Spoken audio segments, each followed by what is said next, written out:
നമസ്കാരം.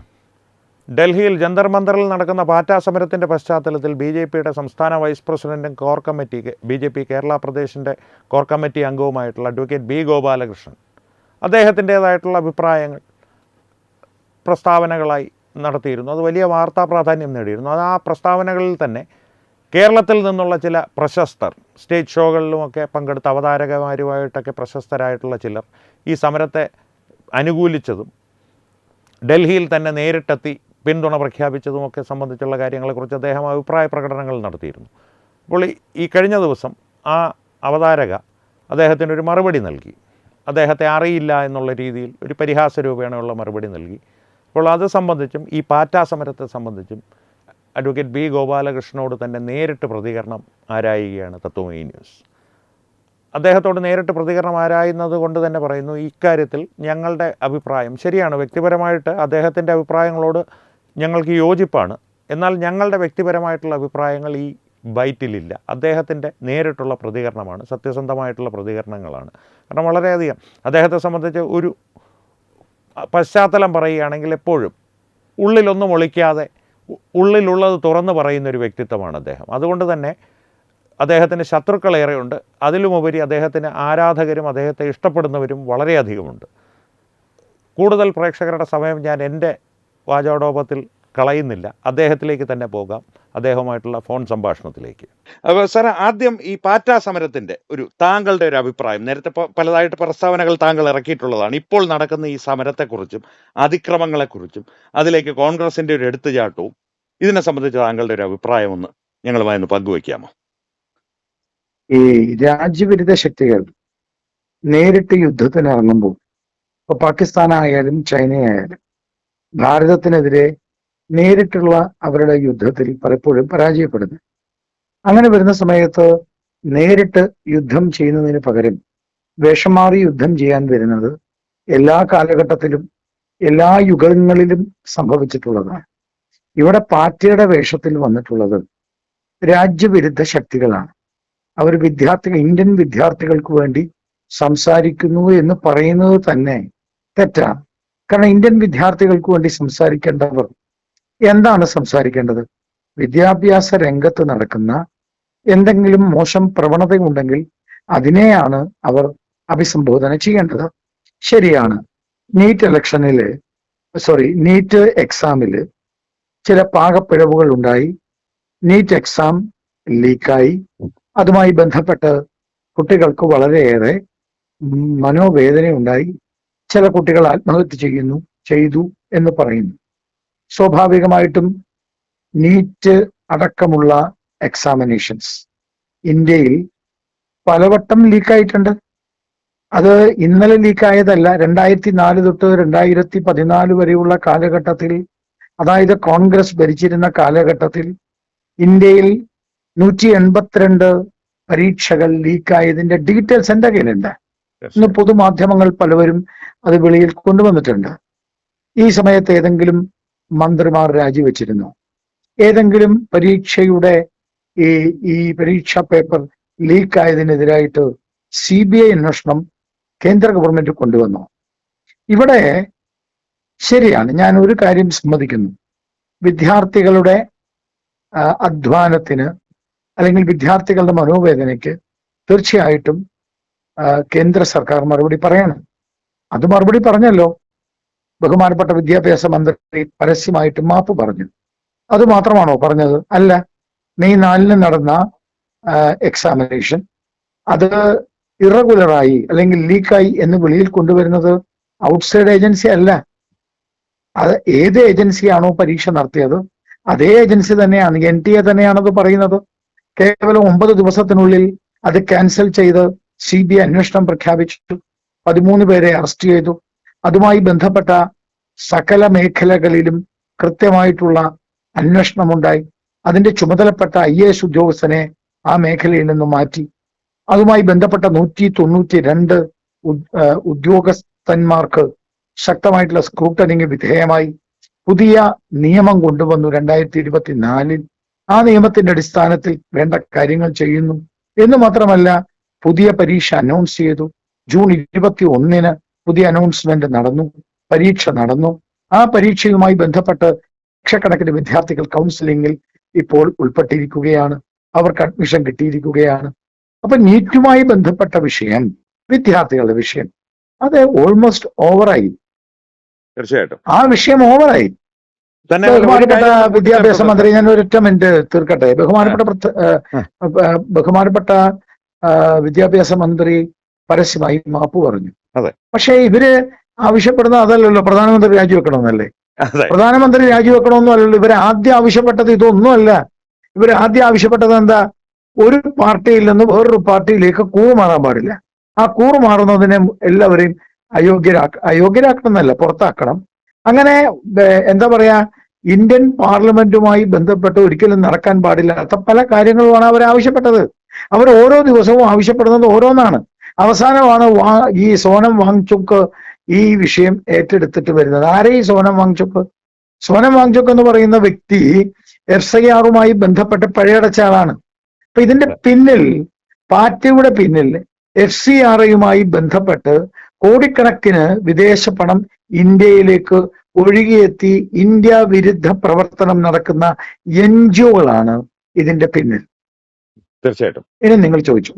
അല്ല, ഞാൻ അതിന്റെ സാർ പറഞ്ഞതിന്റെ കൂട്ടത്തിൽ ഒരു കാര്യം കൂടി, ധർമ്മേന്ദ്ര പ്രധാൻജി മാപ്പ് പറഞ്ഞു എന്നുള്ളതിനൊപ്പം തന്നെ ഇന്ന് ബഹുമാനപ്പെട്ട പ്രധാനമന്ത്രി ഫാസ്റ്റ് ട്രാക്ക് കോടതികളുടെ ഒരു പ്രസ്താവനയും നടത്തിയിട്ടുണ്ട്. അത് ചെയ്യുമെന്നുള്ളത്, അതൊന്ന് കൂട്ടിച്ചേർക്കുന്നു. അല്ല, തീർച്ചയായിട്ടും. ഞാൻ ഈ സമരം മിനിഞ്ഞാന്നാണല്ലോ സമരം, ഞാൻ ആ മിനിഞ്ഞാന്ന് വരെയുള്ള കാര്യത്തെ കുറിച്ചാണ് പറഞ്ഞത്. തീർച്ചയായിട്ടും. ഇന്നിപ്പോ പ്രധാനമന്ത്രി, ഇന്ന് അതിനേക്കാൾ രസകരമായ കാര്യം, നമ്മുടെ ഇവിടുത്തെ ചില നടീനടന്മാരും ചില സ്റ്റേജ് ഷോയിലെ ആൾക്കാരും ഒക്കെ വിദ്യാർത്ഥികളെ കേൾക്കണം. ഏത് വിദ്യാർത്ഥിയെ കേൾക്കണം? ആരാണ് വിദ്യാർത്ഥി? ദീപക് പാർട്ടിയുടെ അഭിജിത്ത് ദീപ് കെ അല്ല വിദ്യാർത്ഥിയാണോ? ഇന്ത്യയിലെ വിദ്യാർത്ഥിയാണോ? ഇവരുടെ പാർട്ടിയുടെ നേതാവ് ഇവിടെ സമരം നടക്കുന്ന സമയത്ത് ബർജറി കഴിച്ചോണ്ടിരിക്കുകയായിരുന്നു ഡൽഹിയില്. ഇന്നലെ കെജ്രിവാളിന്റെ പാർട്ടിയുടെ നേതാവ് ഇന്നലെ പറയുന്നത് കോൺഗ്രസും BJPയും കൂടി ചേർന്ന് പാറ്റ സമരത്തെ തകർക്കുകയാണ്. ഇന്നലെ അതിശി പറഞ്ഞിട്ടുള്ളത്, ഇന്നലെ പറഞ്ഞിട്ടുള്ളത്. ഞാൻ ചോദിച്ചു വരുന്നത്, ആരാണ് വിദ്യാർത്ഥി നേതാവ്? നമുക്ക് ചർച്ച ചെയ്യാം. ബഹുമാനപ്പെട്ട പ്രധാനമന്ത്രി ചർച്ച ചെയ്യാമെന്ന് പറഞ്ഞു. ഇനി അതുമാത്രമല്ല, ഇവിടുത്തെ ഇന്ത്യൻ രാഷ്ട്രീയത്തിലെ പ്രതിപക്ഷ നേതാവായ കോൺഗ്രസും കമ്മ്യൂണിസ്റ്റും ഈ വിഷയം ചർച്ച ചെയ്യാൻ പറഞ്ഞു. ചർച്ച ചെയ്യാം, നമുക്ക് ഫ്ലോറിൽ ചർച്ച ചെയ്യാം. ഈ പാർലമെന്റ് കൂടിയിട്ടുണ്ടല്ലോ, പാർലമെന്റിൽ ചർച്ച ചെയ്യാം. പാർലമെന്റിൽ അവർക്ക് ചർച്ച വേണ്ട. പാർലമെന്റിൽ ചർച്ച ചെയ്യണമെങ്കിൽ ധർമ്മേന്ദ്ര പ്രധാൻ രാജിവെക്കണം എന്നാ. ഇപ്പൊ ഇന്ന് വീണ്ടും പറഞ്ഞിരിക്കുന്നത് ഇവരുടെ വിദ്യാർത്ഥി സംഘടനയില്, സംഘടനയൊന്നുമില്ല, വിദ്യാർത്ഥികളിലെ ഒരു വിഭാഗം ഒരു നേതാവ് പറഞ്ഞത്, ജന്തർ മന്ദറിൽ വന്നിട്ട് പ്രധാനമന്ത്രി കസരയിട്ടിരുന്നിട്ട് ചർച്ച ചെയ്യരുത്. ഇവരാരാണെന്ന ഇവരുടെ വിചാരം? ഇവരെന്താന്ന് ഇവരുടെ വിചാരം? ഇതെന്താ, ഞങ്ങൾ നേപ്പാളാക്കും, ഞങ്ങൾ ബംഗ്ലാദേശ് ആക്കും. ഒരാൾ പറയുന്നത് കേട്ടു, ഒരു വിദ്യാർത്ഥിയുടെ ഒരു കമന്റ്, അയാൾ വിദ്യാർത്ഥിയാണ്, വയനാട്ടിൽ നിന്ന് പോയ വിദ്യാർത്ഥിയാണെന്നാണ് പറയുന്നത്. അയാൾ പറയുന്നത് പാറ്റ എന്ന് പറയുന്നത് ഖുർആനിൽ പറഞ്ഞിരിക്കുന്ന ലോക അവസാനത്തെ അവതാരമാണ്. ഇതോടുകൂടി ലോകം അവസാനിക്കാൻ പോവാ. അലി അംജദ്, അയാൾ പറഞ്ഞ ലോകം അവസാനിക്കാൻ പോവാ. അലി അംജദ്, വയനാടാണ്.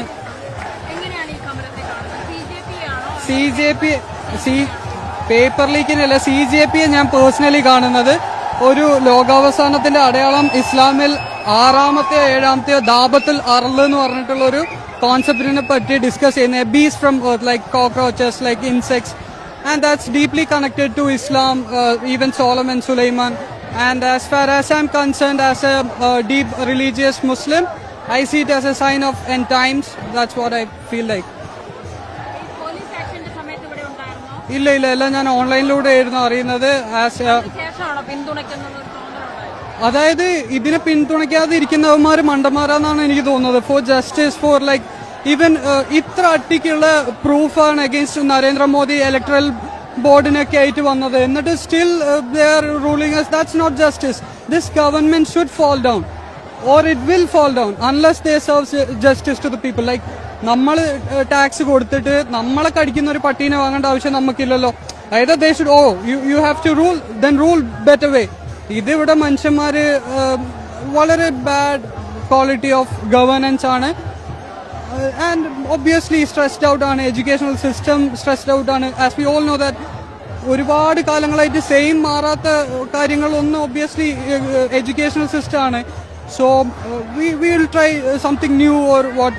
Like there are many people who nowadays claim that they are the Mahdi, they are Jesus. Like I too have felt that, and I've told you that it's a deep Islamic subject, and I feel like I am the Mahdi, I am the Messiah, and opening it up. And if you, my people, local people, treat me like as I'm mad or sick, I can handle it, because after my death or 20 years along, I would be forgotten. Okay, for justice, I'm moving along with CJP. Thank you. ഈ ധർമ്മേന്ദ്ര പ്രധാൻ രാജിവെക്കണം എന്നുള്ളതാണല്ലോ ആവശ്യം. അതെ, അതുകൊണ്ട് മോദിയും ആവശ്യമുണ്ടാവും. മോദി സർക്കാർ അവിടെ നിൽക്കുമ്പോൾ ധർമ്മേന്ദ്ര പ്രധാൻ മാറി വേറെ ഒരാൾ വന്നിട്ടുണ്ട്. കാര്യമില്ല. മോദി ഇറങ്ങണം, ലൈക്ക് എഡ്യൂക്കേഷൻ മിനിസ്റ്റർ ഇറങ്ങും. That's how need. As Abhijit sir is doing a strike forward, and we have kept that the resignation of Narendra Modi as well. How is it possible? Can a human do injustice this much, and how can he sit over there? He wears a suit which is made of gold with our money. That's not fair. Unless people should be safe, and people should not be terrified living in India in ugly conditions. Like I have traveled a long way here, so I have seen many beautiful plain lands and areas, and still people living in under rubble, and not rubble. അതെ, ഈ ലോകം അവസാനിക്കുമ്പോൾ പാറ്റ വന്നിട്ടാണ് അത്ര ലോകം അവസാനിപ്പിക്കാൻ പോകുന്നത്. തീർച്ചയായും. അപ്പൊ നരേന്ദ്രമോദിയൊക്കെ പാറ്റ കാർന്ന് തിന്നും എന്നാ പറയുന്നത്. അതെ, എന്ത് വിവരക്കേടുകളും വിവരദോഷവുമാണ് ഈ പറയുന്നത്. മാത്രമല്ല, വിദ്യാർത്ഥി സമരത്തിന്റെ പേര് പറഞ്ഞ് നിരപരാധികളായ ധാരാളം വിദ്യാർത്ഥികൾ അവിടെ വന്നിട്ടുണ്ട്. ഞാൻ ഇല്ലാന്ന് പറയില്ലേ, അവർ ഇന്നലെ മിനിഞ്ഞാന്നുമായിട്ട് അവർ ചോദിച്ചു തുടങ്ങിയിട്ടുണ്ട്, ഇത് വിദ്യാർത്ഥി സമരമാണോ? ഈ വിദ്യാർത്ഥി സമരമാണെങ്കിൽ എന്തിനാണ് ഈ ആർട്ടിക്കിൾ 370 തിരിച്ചു കൊണ്ടുവരണമെന്ന് പറയുന്നത്? വിദ്യാർത്ഥി സമരമാണെങ്കിൽ എന്തിനാണ് ബ്രാഹ്മണ മേധാവിത്വം പറയുന്നത്? ബ്രാഹ്മണ മേധാവിത്വം തകർക്കണം എന്ന് പറയുന്നത് എന്തിനാണെന്ന് ചോദിച്ചുകൊണ്ട് ഞാൻ ഇന്നലെ ഒരു 3-4 വീഡിയോ കണ്ടു. അപ്പൊ വാസ്തവത്തിൽ വേഷം മാറി വന്നിരിക്കുന്ന FCRA NGO സംഘടനകളാണ്. ഇവരവിടെ കുറെ പ്രശ്നങ്ങൾ ഉണ്ടാക്കും, ഞാൻ ഇല്ലാന്നൊന്നും പറയില്ല. തെറ്റിദ്ധരിപ്പിച്ചുകൊണ്ട്, വിദ്യാർത്ഥികളെ തെറ്റിദ്ധരിപ്പിച്ചുകൊണ്ട് കുറെ പ്രശ്നങ്ങൾ ഉണ്ടാക്കും. പാർലമെന്റ് നടക്കുന്നത് കൊണ്ട് ഒരു പരിധിവരെ പാർലമെന്റിന്റെ ഉള്ളിലാണ് ലീഡർഷിപ്പും ഇന്ത്യയുടെ രാഷ്ട്രീയ നേതൃത്വവും. പാർലമെന്റ് സമാധാനപരമായി നടക്കേണ്ടത് അനിവാര്യമാണ്. പാർലമെന്റ് ഇടയ്ക്ക് വെച്ച് മുടങ്ങാൻ പാടില്ല. അതുകൊണ്ട് പാർലമെന്റ് നടക്കുന്ന ആ ഓഗസ്റ്റ് 13 വരെ ഈ സമരം ശക്തമായിരിക്കും. ഈ സമരം ആ രീതിയിൽ തന്നെ പോകും. പക്ഷെ ഒരു കാര്യം എനിക്ക് പറയാനുണ്ട്. ഈ സമരത്തെ പിന്തുണയ്ക്കുന്ന കേരളത്തിലെ കുറെ കലാകാരന്മാർ, സ്റ്റേജ് ഷോ നടത്തുന്ന ആളുകൾ, അവരെന്ത് കണ്ടിട്ടാണ് ഇത് പിന്തുണയ്ക്കുന്നത് എനിക്ക് മനസ്സിലാവുന്നില്ല. ഇപ്പൊ ഉദാഹരണം, നടൻ ടൊവിനോ, അദ്ദേഹം പറയുന്നു ഈ സമരം സമാധാനപരമായിട്ട് നടന്ന സമരമാണ്, വിദ്യാർത്ഥികളുമായി എന്തുകൊണ്ട് സംസാരിച്ചുകൂടാ, എന്തിനാണ് ഇങ്ങനെ മർദ്ദിക്കുന്നത്? ടൊവിനോ അറിയാതെ പോകുന്ന കാര്യം, ഒന്നുകിൽ ടൊവിനോ എന്ന് പറയുന്ന നടൻ അറിയാതെ പോകുന്ന കാര്യം, സമാധാനപരമായിട്ടായിരുന്നല്ലോ 22 ദിവസം സമരം നടന്നത്, അവിടെ നിരാഹാരം നടന്നത്, അവിടെ ഒരു പ്രശ്നം ഉണ്ടായില്ലല്ലോ, ആരും സംഘർഷത്തിന് പോയില്ലല്ലോ, ഒരു പോലീസും പോയില്ലല്ലോ. എന്തുകൊണ്ട് കഴിഞ്ഞ ദിവസം സമാധാനപരമല്ലാതായി? നിയമപരമല്ലാത്ത, നിയമം കിട്ടാത്ത, നിയമാനുമതി ഇല്ലാത്ത പാർലമെന്റിനുള്ളിലേക്ക് കടക്കാൻ ശ്രമിച്ചാൽ എന്ത് ചെയ്യും? ടൊവിനോന്റെ വീട്ടിലേക്ക് കടക്കാൻ കുറെ ആളുകൾ ശ്രമിച്ചാൽ ടൊവിനോ എന്താ ചെയ്യാ? കടന്നോട്ടെ എന്ന് പറയോ? അതോ കടക്കാൻ വരുന്നവരോട് കസേരയിട്ട് സംസാരിക്കാനിരിക്കോ? അതോ പോലീസിൽ പരാതിപ്പെടുവോ? സ്വാഭാവികമായി പോലീസിൽ പരാതിപ്പെടും. പോലീസ് ഞാൻ മനസ്സിലാക്കിയത്, ഇന്നലെ തൊട്ട് യുവമോർച്ചയുടെ ഏതോ ഒരു പ്രതിഷേധം വന്നപ്പോ ഇന്നലെ തൊട്ട് പോലീസ് സ്റ്റേഷന്റെ അതിൽ പരാതി കൊടുത്തിട്ട് പോലീസ് അവിടെ എന്തോ ഗാർഡ് ഇട്ടിട്ടുണ്ട്. ഇത് തന്നെയല്ലേ പാർലമെന്റ് എന്ന് പറയുന്ന ഏറ്റവും സെൻസിറ്റീവ് ആയിട്ടുള്ള ആ പാർലമെന്റിലേക്ക് ഈ വിദ്യാർത്ഥികളെ രച്ച് കയറണം എന്താണോ ടൊവിനോ പറയുന്നത്? അത് ബംഗ്ലാദേശിലും നേപ്പാളിലും ഒക്കെ നടക്കും, ഇന്ത്യയിൽ നടക്കില്ല. ഇവിടെ നിയമമുണ്ട്. അപ്പൊ നിയമവിരുദ്ധമായ പരിപാടി 1. 2, കടന്ന വിദ്യാർത്ഥികളെ പുറത്താക്കേണ്ട ചുമതല പോലീസിനുണ്ട്. വെളിയിൽ നിന്ന പോലീസിനെ തല്ലിയത് ഈ വിദ്യാർത്ഥി എന്ന് പറയുന്ന ഈ രാജ്യദ്രോഹികളാണ്. അവര് ആർട്ടിക്കിൾ 370 പേര് പറഞ്ഞ് നടക്കുന്ന ഗുണ്ടകളാണ്. അവരാണ് പോലീസിനെ തല്ലിയത്. പോലീസിനെ തല്ലിയ പിന്നെ പോലീസ് ഉമ്മ വെക്കോ? പോലീസ് തിരിച്ചു തല്ലോ? ഞാൻ ചോദിക്കട്ടെ, എന്റെ കയ്യിൽ ഒരു വീഡിയോ ഉണ്ട്, ടൊവിനോയ്ക്ക് കാണിച്ചു കൊടുക്കാം. പെപ്പർ സ്പ്രേ, പോലീസ് സമാധാനപരമായി നിൽക്കുമ്പോ പെപ്പർ സ്പ്രേ അടിച്ചത് ആരാണ്? ഈ വിദ്യാർത്ഥികളല്ലേ. മുഖത്തേക്ക് പെപ്പർ സ്പ്രേ അടിച്ചാൽ പോലീസ് മിണ്ടാതിരിക്കണോ? അതെ. പോലീസ് പരമാവധി പരിശ്രമിച്ചു. 118 പോലീസ് ആശുപത്രിയിലും 60 വിദ്യാർത്ഥി എന്ന് പറയുന്ന ഗുണ്ടകളും ആശുപത്രിയിലാണ്. അതെ. അപ്പോ ഇവര് പറയുന്നതിൽ എന്താ അർത്ഥമുള്ളത്? പിന്നെ എനിക്ക് വളരെ കൃത്യമായി ചോദിക്കാനുള്ള, ചില സ്റ്റേജ് ഷോ ഗോപാലകൃഷ്ണനെ അറിയില്ല എന്നൊക്കെ പറഞ്ഞ ചില സ്റ്റേജ് ഷോ നടത്തുന്ന ആളുകളുണ്ട്. ഞാൻ പേരൊന്നും പറയാൻ ആഗ്രഹിക്കുന്നില്ല. തീർച്ചയായിട്ടും. അപ്പൊ അതിനകത്ത് കൊച്ചിയിലെ ഒരു മദാമ്മ, ആ കൊച്ചിയിലെ മദാമ്മ മറ്റേ ഡൽഹി പോയിട്ട് വലിയ പ്രഖ്യാപനങ്ങള്. ഞാൻ ചോദിക്കാൻ ആഗ്രഹിക്കുന്നത്, ആശാപ്രവർത്തകര് ഈ തെരുവീഥികളിൽ സമരം നടത്തിയല്ലോ, നേഴ്സുമാർ തെരുവീഥികളിൽ സമരം നടത്തിയല്ലോ, മണ്ണ് കഴിച്ചുകൊണ്ട് സമരം നടന്നല്ലോ, മുട്ടിലെഴഞ്ഞുകൊണ്ട് സമരം നടന്നുവല്ലോ. അതെ. പിണറായി വിജയന്റെ പോലീസ് അല്ല, ഗൺമാൻ തലയിൽ അടിച്ച് തകർത്തുകൊണ്ടുള്ള സംഭവം ഉണ്ടായല്ലോ. ഈ സമയത്തൊന്നും ഇവരുടെ മനസ്സിൽ വേദനിച്ചില്ലല്ലോ. ഇവരുടെ മനസ്സിന് ഒരു വേദന ഉണ്ടായില്ല. വളരെ പെട്ടെന്ന് വേദന ഉണ്ടാവാൻ എന്താ കാരണം? വളരെ പെട്ടെന്ന് വേദന ഉണ്ടാവാൻ ഒരു പുതിയ സ്റ്റേജ് ഷോ ഡൽഹിയിൽ നടത്തിയിട്ടുണ്ടാവും. അതാണ് അതിന്റെ കാരണം. പിന്നെ ഇവർക്ക് എനിക്ക് വരുമെന്ന് അറിയില്ല, എന്നെ അറിയാനായിട്ട് വഴിയില്ല. കാരണം ഞാൻ MDMA ലഹരി ഒന്നും അടിച്ചു നടക്കുന്ന ആളല്ല. മനസ്സിലായില്ലേ? MDMA ലഹരിയൊക്കെ അടിച്ചു നടക്കുന്നവർക്ക് ഇവരെ അറിയൂ, ഇവർക്കും അറിയൂ. ഈ കൊച്ചിയിലെ മദാമ്മ, ഇവരൊക്കെ 1.5 കോടി രൂപയുടെ വീട് എങ്ങനെയാ കൊച്ചിയിൽ സ്വന്തമാക്കിയെന്നുള്ളതിനെ കുറിച്ചുള്ള ഡീറ്റെയിൽസ് ഒക്കെ ഈ കൊച്ചിക്കാർക്ക് അറിയാം. അതൊക്കെ ഞങ്ങൾക്ക് എല്ലാവർക്കും അറിയാം. അതൊക്കെ ഞങ്ങൾ വെളിയിൽ വിട്ടാലുണ്ടല്ലോ, അതൊക്കെ ഈ സ്ത്രീ സമൂഹത്തിന് മോശം. അതുകൊണ്ട് ഞാൻ അതിനെ കുറിച്ചൊന്നും പറയാൻ ആഗ്രഹിക്കുന്നില്ല. എന്നെ അറിയരുത്, എന്നെ അറിയില്ല എന്ന് പറഞ്ഞു. എന്നെ അറിയരുത് എന്ന് ആഗ്രഹിക്കുന്ന ആളാണ് ഞാൻ. കാരണം എന്നെ വിവരവും വിദ്യാഭ്യാസവും ആഭിജാത്യവും അന്തസ്സുമുള്ള ആളുകൾ എന്നെ അറിഞ്ഞാൽ മതി എന്നാണ് എന്റെ ആഗ്രഹം. MDMA ലഹരി അടിച്ചു നടക്കുന്ന ആൾക്കാർ എന്നെ അറിയണം എന്ന് എനിക്ക് ഒരു ആഗ്രഹവുമില്ല. അതുകൊണ്ട് എന്നെ അറിയാത്തതിൽ ഒരു വിഷമവുമില്ല, അറിയാൻ പാടില്ല, എനിക്ക് അറിയാനുള്ള താല്പര്യവുമില്ല. പക്ഷേ ഇവരൊക്കെ പോയി നടത്തുന്ന ഈ ഏർപ്പാട് സാമ്പത്തികമായിട്ടുള്ള ലാഭത്തിനാണ്. ഇതിന്റെ പിന്നിൽ FCRAയുമായി ബന്ധപ്പെട്ട NGOകളാണ്. സമരം ചെയ്യുന്നവർക്ക് സമരം ചെയ്യാം, ജനാധിപത്യ രീതിയിൽ സമരം ചെയ്യാം, അവിടെ സമാധാനപരമായി സമരം ചെയ്യാം, അതിനൊന്നും ഒരു തെറ്റുമില്ല. ആ സമരങ്ങളാണ് ആശാ വർക്കേഴ്സ് ചെയ്തത്. ആശാ വർക്കേഴ്സ് എത്രയോ കാലം സമരം ചെയ്തു, അംഗൻവാടി ടീച്ചേഴ്സ് സമരം ചെയ്തു, നേഴ്സുമാർ സമരം ചെയ്തു കേരളത്തില്. അപ്പൊ ഈ സമരങ്ങളില് ഒന്നും പ്രത്യക്ഷപ്പെടാത്ത ചില പാറ്റകൾ, ചില ചരന്തികൾ, പഴുതാരകൾ രാജ്യവിരുദ്ധ പ്രവർത്തനങ്ങൾക്ക് വേണ്ടി രംഗത്ത് വന്നാൽ രാജ്യസ്നേഹികൾ കയ്യും കെട്ടി നോക്കിയിരിക്കുന്നു വിചാരിക്കണ്ട. ഞാൻ ഒരു വരിയും കൂടി പറഞ്ഞ് അവസാനിപ്പിക്കുകയാണ്. ഇന്ത്യയിൽ ഏറ്റവും കൂടുതൽ, ഇന്ത്യയിലല്ല ലോകത്തിലെ ഏറ്റവും വലിയ രാഷ്ട്രീയ പാർട്ടിയുടെ നേതാവാണ് ശ്രീ നരേന്ദ്രമോദി. ഇന്ത്യയിലെ ഏറ്റവും വലിയ വിദ്യാർത്ഥി പ്രസ്ഥാനത്തിന്റെ ബന്ധമുള്ള ആളാണ് നരേന്ദ്രമോദി. ഇന്ത്യയിലെ ഏറ്റവും വലിയ തൊഴിലാളി പ്രസ്ഥാനത്തിന്റെ ഹൃദയം പങ്കുവെക്കുന്ന ആളാണ് നരേന്ദ്രമോദി. നരേന്ദ്രമോദിയെ ഒരു ദിവസം കൊണ്ട് ഇല്ലാതാക്കാൻ ഏത് പാർട്ടിയും പഴുതാരയും വന്നിട്ട് ഒരു കാര്യവുമില്ല. ഇവരൊക്കെ തെരുവിലിറങ്ങിയാൽ, അതായത് ഞങ്ങളൊക്കെ അങ്ങ് തെരുവിലിറങ്ങിയാൽ, ഇന്ന് തെരുവിലിറങ്ങിയവർക്ക് തെരുവുണ്ടാവില്ല. കാരണം അവരൊക്കെ പണം മോഹിച്ചിട്ടാണ്. ഞങ്ങളൊക്കെ ഞങ്ങളുടെ ജീവിതം ഈ രാജ്യത്തിന് വേണ്ടി സമർപ്പിക്കാൻ തയ്യാറായിട്ട് ഇറങ്ങി പ്രവർത്തിച്ചുകൊണ്ടിരിക്കുന്നവരാണ്. അങ്ങനെയുള്ള മഹാപ്രസ്ഥാനത്തിലെ ആളുകൾ ഇതൊക്കെ കണ്ടുകൊണ്ടിരിക്കുകയാണ്. വിദ്യാർത്ഥികളുടെ പേരും പറഞ്ഞ് ചൈനയ്ക്ക് പിന്തുണ കൊടുത്ത, ചൈന ലഡാക്കിൽ കയറിയാൽ വഴിയൊരുക്കി കൊടുക്കുമെന്ന് പറഞ്ഞവനെ അരിയിട്ട് വാഴ്ത്തുന്ന ഈ കലാപത്തിന്റെ പിന്നിൽ നടക്കുന്ന രാജ്യവിരുദ്ധത ഇന്നല്ലെങ്കിൽ നാളെ തുറന്നു കാണപ്പെടും, സംശയമില്ല. തീർച്ചയായിട്ടും. സാർ, ഒരു അവസാന ചോദ്യം കൂടി. ഈ വ്യക്തിയുടെ പേര് പറയുന്നില്ല, സാർ പറഞ്ഞുകൊണ്ട് അവരിപ്പോൾ പുതിയൊരു ആഖ്യാനം ഈ കഴിഞ്ഞ ദിവസം സൃഷ്ടിച്ചിരുന്നു. സാറും ഞാനും ഒക്കെ നിരവധി തവണ ഡൽഹിയിൽ പോയിട്ടുണ്ട്, അവിടെ സാധാരണക്കാരെ പോലെ സഞ്ചരിച്ചിട്ടുണ്ട്. എന്തെങ്കിലും ഒരിക്കൽ സാറിന് അവിടുത്തെ ഓട്ടോറിക്ഷയിൽ കയറുമ്പോൾ വർഗീയത കേട്ടിട്ടുണ്ട്? അങ്ങനെ സംഭവിക്കുന്നു എന്നാണ് അവർ പറയുന്നത്. അവരുടെ മനസ്സിന്റെ കുഴപ്പമാണെന്നേ. അവരുടെ രണ്ട് കാര്യം, ഒന്ന് അവരുടെ മനസ്സിന്റെ കുഴപ്പം, ഒന്ന് അവരുടെ വയറ്റിൽ കിടക്കുന്ന സാധനത്തിന്റെ കുഴപ്പം. അവരുടെ വയറ്റിൽ കിടക്കുന്ന സാധനം ഇല്ലാതായ ഇതൊക്കെ മാറും. മനസ്സിലായി? വയറ്റിൽ കിടക്കുന്ന സാധനം ഇല്ലാതായ അപ്പൊ ചിലപ്പോ നമ്മളെല്ലാവരും അറിഞ്ഞൊന്നും വരും.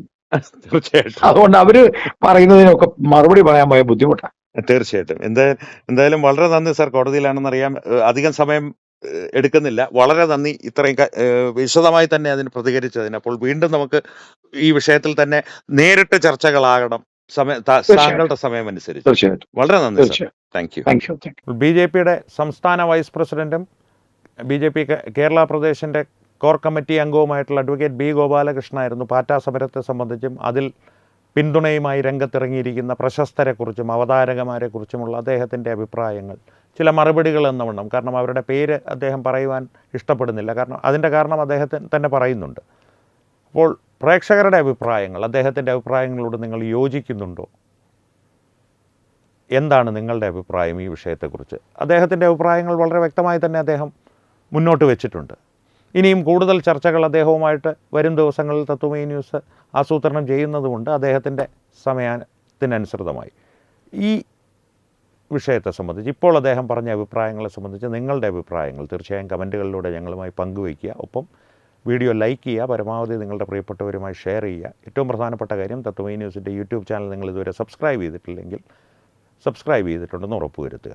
അപ്പോൾ ഈ വിഷയത്തിലും മറ്റു വിഷയങ്ങളിലും സംവാദങ്ങൾ തുടരട്ടെ. വീണ്ടും കാണാം. നന്ദി, നമസ്കാരം.